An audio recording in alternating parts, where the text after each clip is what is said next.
So overall, let's talk about News Nation in general, Donald Trump, even though he wasn't on stage yet again, and the contenders there. Who do you think were the ultimate debate winners and losers?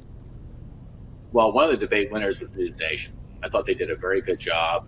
The moderators did a tremendous job of controlling the debate. There was a little bit of rambunctiousness, we'll call it at times, but I think the questions were good. They were also somewhat different than what we had heard in previous debates. So, kudos to them. I think Nikki Haley, clearly because she was being attacked, two-thirds of the night, established that she's now among the contenders to Trump, the one to beat. So I think she comes out a winner. And again, I thought Chris Christie, in a big way, really showed the kind of maverick independence that a lot of Americans, I think, kind of applaud, whether they're with him or not politically. They like that in political leaders, and we see very little of that today. We saw the herd really thin out from the last debates to now. There was only four people on the stage. Going into Iowa, we're less than 6 weeks away here. Do you think anyone else should drop out? Or do you think, if you made it this far, you might as well go to Iowa?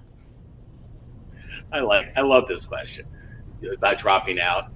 You tell that to Ron DeSantis, who spent like a year and what is it, over $100 million already in trying to secure the nomination, to Nikki Haley, who's probably been thinking about this ever since she stepped into office as governor in South Carolina, to Vivek Ramaswamy, who come from nowhere, suddenly has this experience where people are listening to him on the presidential debate stage. In a perfect world, for those who would like to deny Donald Trump the nomination, they would all drop today in favor of Nikki Haley. He would be the obvious kind of congealing force. But short of that, unlikely as it is, we have. I think the die is cast here. I think we're looking at an inexorable march to the nomination by Donald Trump. Unfortunately for the contenders, the big court cases against the former president don't really begin in earnest until March. And everyone say, "Oh my gosh, when that happens, he could be in real trouble." Well, it's going to take a while for those court cases to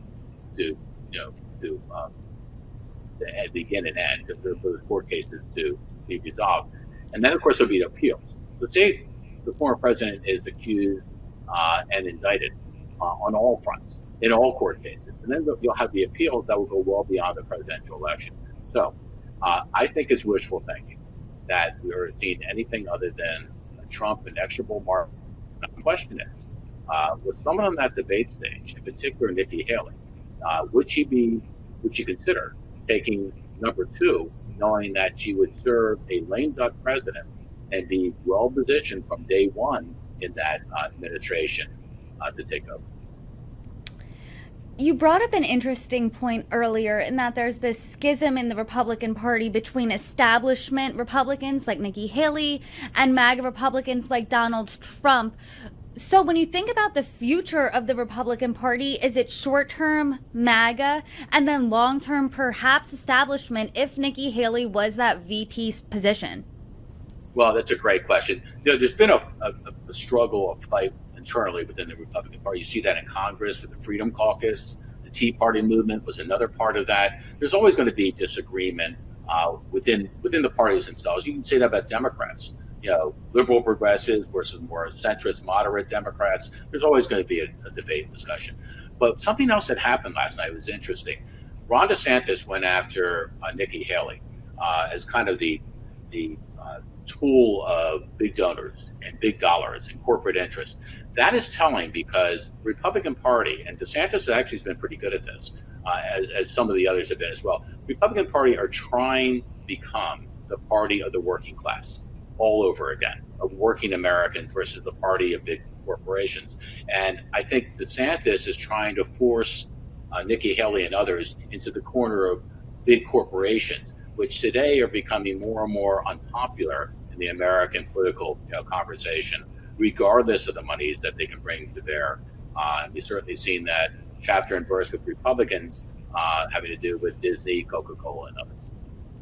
Do you think Ron DeSantis is really successful at doing that, at putting Nikki Haley in that corner? Well, I think he tried to do that. and he's trying to do that. Uh, Unfortunately, just my 2 cents. Ron DeSantis had the greatest story going into this field, short of the former president. He had the Florida story, all sorts of incredible achievements he had brought as a leader, as a gutty leader, as someone against the grain, and he very early on kind of threw that overboard. I believe in favor of being the ultimate culture war warrior. And I think when he went that way, he became less appealing to a broader base of voters. And I think that was the beginning of the slide that we now see him in Iowa and across the country.